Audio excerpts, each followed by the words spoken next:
কি বলছিলি বল। বাস থেকে নামবি না? আমরা চলে এসেছি। ও সরি, নামছি।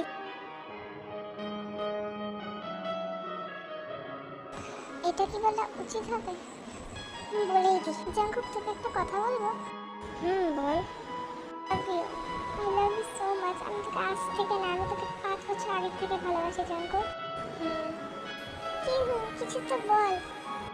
শুনতে তুই এখনো অনেক ছোট, সামনে এইচএস, ভালোভাবে পড়াশোনা কর। কিন্তু জাঙ্কুক, ঘুমা, অনেক রাত হয়েছে, বাই। তোর এটা বোঝা উচিত ছিল রে। তুই কোথায় আর ও কোথায়, এটা আমার ভাগ্যে লেখা ছিল।